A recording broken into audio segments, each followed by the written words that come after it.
So you've probably heard of Airbnb, one of the largest hotel chains in the world. They now operate in over 220 countries with more than 100,000 cities and 7 million listings. So you'd think, what could possibly go wrong when booking an Airbnb through such a reputable company, right? Well, this is the story of how I nearly got scammed for £1,400, which is nearly 2,000 US dollars when booking through Airbnb. So as part of my GP placement for final year, I had to book an Airbnb for 4 weeks from the end of August to the end of September. So I was looking around for Airbnbs in the area where my GP practice was, and I came across this good listing, reasonable price. They had all the amenities, had a washing machine, dryer, cooking, utensils, you name it. It had what you needed. It didn't have like security camera or that, but some minor things, and I was like, it's fine. And I had a look at the reviews, and the reviews were so calm as well. Everyone is saying such a nice place, some rooms were a bit small, sometimes it was a bit messy. So the reviews looked genuine as well. And I had a look at the host. The host had hundreds of reviews, even had like a verified badge from Airbnb, and the reviews dated back a couple of years. So this guy seemed legit. And in the check-in instructions, it said it's a self-check-ins and emails will be instructed to you on the day of check-in. So I thought, okay, I've used an Airbnb before where they've had self-check-in, so that's quite fine. And the Airbnb was offered by a company who also had several listings around that area as well. So I thought, oh, okay, let me check out this company. I searched them up on Google, I checked the reviews on Trustpilot and things, and they seemed to have decent reviews there as well. So everything seemed perfect, so I went and inquired about this Airbnb, and the host even made me think of reasons why they should accept me. It was like, what's your purpose of your stay? How long will you be staying? Blah, blah, blah. Got me to fill out a couple of questions as well. So here I'm thinking, okay, this guy makes sure only genuine people come to his Airbnb. Little do I know he's the one that's not genuine, but yeah, let me get on to that in a minute. So I sent my inquiry with the dates I needed, and the guy even got back to me with a professionally written reply in English with no grammar mistakes or anything, saying, okay, yep, we can accept you for the date. And so I went ahead and booked and made the payment for that Airbnb, and it came up as confirmed with a green tick. Everything seemed so fine. He sent me instructions saying, check-in details will be sent on the day, blah blah blah, all this stuff, no smoking policy, whatever standard stuff. And while waiting for the day of check-in, my guy even sent me a form to fill out with like dietary requirements, with my email, with my phone and everything. So I'm thinking, wow, okay, he's going, he's doing extra to make sure everything's calm. And the email even said, oh, we want to make sure you have a smooth check-in, blah blah blah. So I'm thinking, okay, this is legit, Even on the morning of check-in, my guy messages me in the morning saying, make sure you filled out the form if you haven't already. I'm like, yeah, don't worry, I filled out the form. So now make my way to the Airbnb, which is like hours away from where I normally live, with all my stuff, by the way, and then he said he's meant to send the check-in details 15 minutes before the check-in, which is 2:45 p.m. and the check-ins are meant to be at 3. So I was on the train at 2:45 p.m. So I refreshed my emails to see whether the check-in detail came, and guess what? The email just had not come. I'm thinking, oh, is the internet on the train so bad? Because I only had a couple of, I only had 1 bar of 4G on the internet. So I even connected to the train Wi-Fi, refreshed my email, still nothing in my inbox. I checked my spam, there's nothing in my spam either. I checked the Airbnb app to see if he's messaged the check-in details on the app, but there's no messages from him either. So I'm thinking, what the hell is going on? So I message him being like, yo, I haven't received my check-in details, like I'm about to arrive, can you let me know? And alongside that, I also messaged Airbnb being like, yo, my host hasn't responded, what do I do? Bearing in mind, when I clicked contact Airbnb, the chat support said reply within 0 to 2 minutes, right? Because there was an option to call, there was an option to chat, there was blah blah. The chat said reply in 0 to 2 minutes. Airbnb did not reply. So at this point, I've arrived at the city with all of my stuff. I get out of the train, I'm just in the train station with all my stuff, and take a seat in the waiting area in the train station thinking, what the hell? The host still hasn't replied, Airbnb still hasn't replied. I'm starting to get a little bit panicked right now, So then I decide to call Airbnb, and after waiting on the waiting tune with this automatic music, like dun, dun, dun, dun, dun, dun, Airbnb decide to hang up the phone. I'm like, huh? I have a look to see if I can call the host, but the host has only provided the message through Airbnb. He doesn't have his number there, so there's no way for me to even call the host. So I messaged the host again saying, Wagwan, where's the check-in details, please? I'm out here stressing. I call my parents up to explain to them the situation, saying this is what's going on. Best believe my mom sends me an article to how to spot Airbnb scams. I'm like, this is not helping my stress right now. I've been waiting in the train station for ages. There's still no reply from the host, no reply from the Airbnb. Bearing in mind, 1 hour after check-in, a decent host is meant to make sure you checked in alright, everything's calm, everything's clean, blah blah blah. I've still not heard back from this host, so I'm now fully thinking it's a scam now. There's no way going about it. And there's no toilets on the train station, so I'm proper like holding the urge to go to the toilet too. So I'm like, listen, I'm stressed, I need to sort this out. Let me just book a hotel temporarily. I'll go there and then I'll try and call Airbnb and try and sort it there, because it's just a little bit stressful just in the train station with all of my stuff, you know, in the middle of nowhere. So I decided to book myself an emergency hotel for that night. Even when I went to the hotel, the lady was like, oh, you only booked like 5 minutes ago. I'm like, yeah, basically I got into a pickle. I booked an Airbnb which turned out to be a scam, and she was like, oh, tut tut tut tut, scams in this place are so common. I'm like, oh, where in the world am I for my placement, please? Okay, so I've got a cute little coffee area here. That's me, just, I look best, I'm best stressed out, like legit, did not expect to be in here right now. And then you can see the bed reflection there, that's just a mirror. That's the actual bed, and you've got the little desk where I'm literally jotting down things I'm gonna do, like call Airbnb to get a refund, if this zooms in, I mean if this focuses. Possibly book new Airbnb, do I have to commute, I need food. I'm literally on the phone to Airbnb right now. Anyway, TV, explore Coventry guide. A little bit too stressed to do that right now, but anyway, nice little lamp. I've already shown you my bed, like I don't know what I'm doing. And then little ensuite here, nice little mirror, nice shower. Fam, I'm gonna have a nice hot shower just for the lows, like just for the lows. Bit of tissue to wipe down my tears. Phone call in case someone remembers me and calls me up. Little mini fridge. Woo! I didn't know there was a mini fridge. Let's see. Oh, disappointment. So then I check into the hotel, I finally pee, I sit down, I call Airbnb again, and finally this guy called Ruben picks up the phone. And on the phone, my guy was so calm. He was like, oh, don't worry, this is such an inconvenience for you. We'll try and help you as best we can. We'll refund your hotel stay firstly. We'll refund the Airbnb firstly. We'll refund the hotel stay that you've had to for emergency. We'll even help you find an alternative. And I'm thinking, wow, okay, Airbnb customer service is sick. At this point, it was like 4 p.m. and my guy's like, I'll message you on the app just to make sure we've had this call. So he even messages me saying, oh, thanks for your call, you know, I'm trying to sort this out for you, I'll get in touch or whatever. My guy doesn't get in touch nearly 2 hours later. He still hasn't gotten in touch. So then I'm thinking, what the hell? So I call Airbnb again, and this time another lady picks up the phone called Lisa. And I tell Lisa, right, your colleague Ruben told me you're gonna help me find an alternative, you're going to refund me, blah blah, so how do you go about finding the alternative? So then Lisa was like, oh, have a look at the other Airbnbs nearby, find one you like, and then even if it's more expensive, we'll give you a voucher so that you paid however much you paid originally, so we'll deduct the extra amount for you. Just find an Airbnb, message the host to see if it's available, and once it's available, then, you know, we'll give you the voucher. And I'm like, oh, okay, that's calm. So I go ahead and find an Airbnb, and I message back saying, okay, this is the price, then, you know, like, help me find the voucher, calm. My guy Ruben calls saying, oh, he needs to get manager's approval to see if he can authorize the voucher code. Again, 2 hours later, I asked for an update. Like, bear in mind, this is like 7-8 p.m. at night now. I asked for an update, and my guy's like, oh, still waiting for authorization from the manager to see if the voucher's possible. I'm like, what do you mean? So there's a chance that it's not even possible and you still haven't managed to sort it out in like 2 hours? Come on, it's been 4 hours since we first talked. And then an hour later, my guy messages me saying, no updates still, Abhiyan. I'm like, what? How? And then the next reply after that was at 9 p.m. telling me, oh, sorry, my shift is about to end, bye. I'm like, what? What happened to you acting bare calm as if you're gonna help everything out? Now you haven't even given me the voucher after all these hours and now your shift is ending.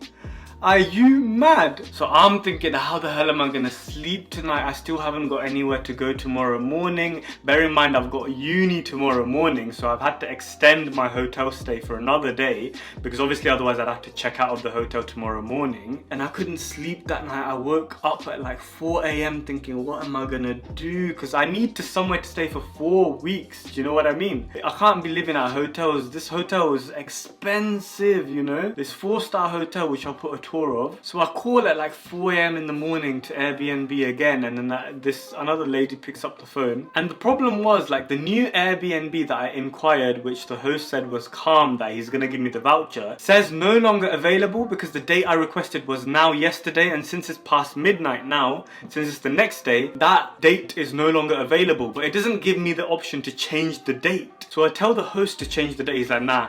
She's like, nah, you can't do it. I have to do it. But there's no option for me to change the date either. So then on the phone at 4 a.m, I'm like, fam, listen, even the new Airbnb, the date doesn't work. I still haven't gotten whatever you told me you're gonna give me. I have nowhere to stay, so I've had to extend my hotel stay again. And now I have to find a new Airbnb because the one I found originally, date's unavailable. So I found this new Airbnb, which was like it was like 3 times more expensive than the original one. And I'm like, fam, are you sure you're gonna like let me book that? Yeah. She's like, oh, don't worry, let me just subtract the original price so we'll find the difference and I'll request a new voucher code for that amount. And for your new hotels, don't worry, we'll refund you too. So I'm thinking, oh, finally I can have a good night's sleep. And then they're like, we'll message you on the app to see, you know, since the manager has to authorize the voucher code. I wake up in the morning, there's still no new messages from Airbnb, and I'm thinking, oh, it's a brand new day, this still hasn't been solved, come on, please. Then I call again to Airbnb. Another guy called Alfredo picks up. My guy Alfredo is rude, best believe, yeah. He tells me, nah, you're not getting the refund for the hotel, you're only getting 50% of the hotel. I'm like, huh? Your colleague told me I'm gonna get a refund for the original hotel and this hotel that I've had to book for the second day because you didn't solve this problem. And they're like, nah. This is our policy. I'm like, what do you mean? Your guy Ruben told me this. Your guy Lisa told me this. Now you're telling me this. What's popping? Yeah, let me speak to the manager directly. He's like, nah. You can't speak to the manager directly, but I'll forward your case to the manager and you'll get a reply from the Airbnb app. No reply from the Airbnb app still. So I call again, yeah. This time, my lady, I speak on the phone for 35 minutes.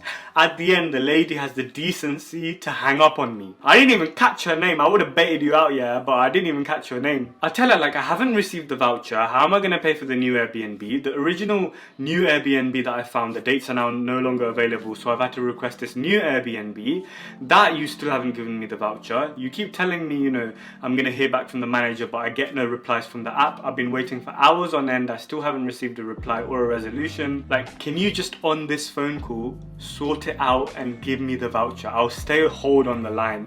Go talk to your manager, do what you need to do, give me the voucher like now. I need somewhere to stay. I'm gonna be homeless tomorrow morning when I have to check out of my hotel. Please just hurry up. She's like, nah, I can't do that. I have to end the call. I'll do it myself. I'm like, huh? Why can't you do it if I just hold the line? So, oh, I have to check if the supervisor's in or not.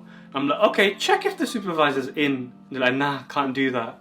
Okay, let me talk to the supervisor directly. Nah, can't transfer the call to the supervisor directly. They have to message you on the app. I'm like, huh? I'm like, just ask your supervisor, check if they're in, do what you need to do. Like, what's your supervisor's name? Let me call them directly. That, nah, can't give supervisor's name for privacy reasons. You're telling me you can't give me the name of your colleague when literally in the phone calls, everyone has been introducing themselves. Hi, my name is Ruben. Hi, my name is Lisa. You're telling me you can't give me the name of someone you work with? Huh? And then I didn't even raise my voice at all, by the way. I'm just shouting a little bit now to give you the story, but I remained calm throughout the entire call, yet my lady has the decency to hang up on me after 35 minutes on the phone with no resolution, no messages on the app. At this point, I'm thinking, wow, Airbnb is a joke. Fam, ban Airbnb. And bear in mind, this is during uni. I've got uni in the middle. All of this I'm doing in the break, in the lunch break, in the whatever break I've got, yeah. So once I realized Airbnb is hopeless, I'm thinking I need to start looking for alternative accommodation. So I call up all the hotels nearby. Every one of them says that either they're full or they can't make the dates, because obviously finding a date for like 4 weeks is long, because people will have booked like 1 or 2 days in the middle. So I'd have either had to like move in and out so many times, because you know the room's booked for several days within that month or whatever. So hotels were no good. I literally called every single hotel in that area. Best believe I've not been on the phone for this many times in my entire life, yeah. And then even throughout my lunch break, I was running around the student accommodations in the city centre saying, please, I need accommodation, like, do you do short stays?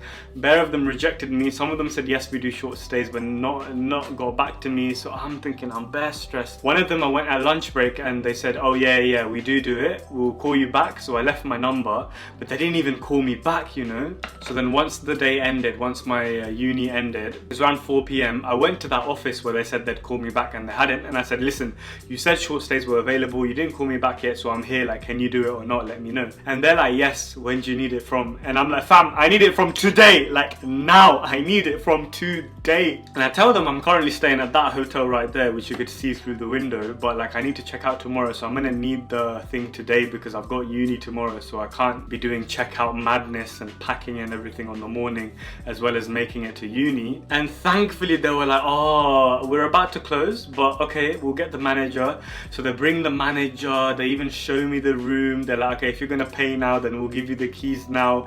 So they give me this long contract, and I'm out here thinking, okay, is this legit still, or is this another scam? Because the fact that they're so willing to get the manager even though they're about to close a second ago is a bit fishy for me. And everyone was talking in a different language amongst themselves, bare laughing, chatting. I'm thinking, are they about to scam me too? Yeah. I check up like the reviews of that student accommodation on Google and stuff, and the reviews are not great. They're like, oh, you're not gonna see your deposit back, blah blah blah blah blah. But I'm thinking, I've got nowhere to stay. Like, you can best believe take my deposit, I don't care, yeah. As long as I got somewhere to stay for the 4 weeks and tonight, I'm calm. So then I do that, I sign the contract, I pay the whole amount, they do give me my keys, I make it to my room, which is where I am now, which is where I'm recording from. But best believe it was bare, you know, because I didn't pack much, expecting that the Airbnb would have basic things like a washing machine, like a fridge, like a cooker, pans, pots, plates, cups, duvet cover, duvet, blanket, pillow, everything I had to buy. A pillow I had to buy because the bed was bare.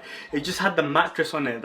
That's it. Towels I had to buy, you know, toilet roll, kitchen towel, everything, bin liner even, yeah. Everything you'd think an Airbnb would have, which is why I didn't pack. Even cutlery, like I couldn't find cutlery for days, so I ended up using this small spoon, teaspoon. I ended up using this teaspoon to eat my dinner for days because I couldn't even find cutlery.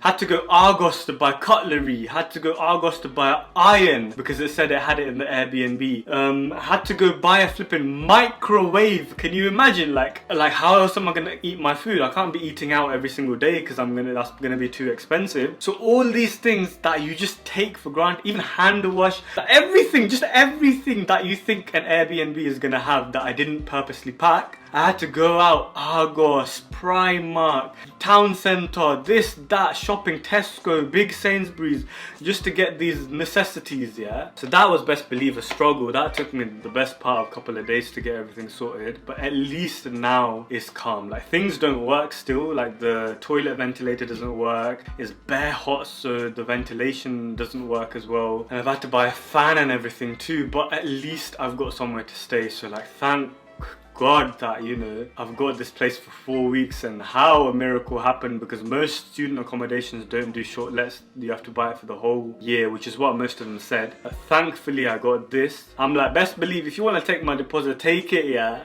I mean, hope they don't see this video, but you know. But like, at least I've got somewhere to stay now. And bear in mind, yeah, by this point, Airbnb still haven't resolved my situation. They're still meant to help me find an alternative. I finally get a message from the supervisor, like, I don't know, hours or days later, being like, hello, I'm Dani. Danica or whatever, I'm the supervisor, let me help you out. That's the message. But they didn't help me out. To this date, Airbnb have just now closed the case thinking, thanks for contacting us. I'm like, what?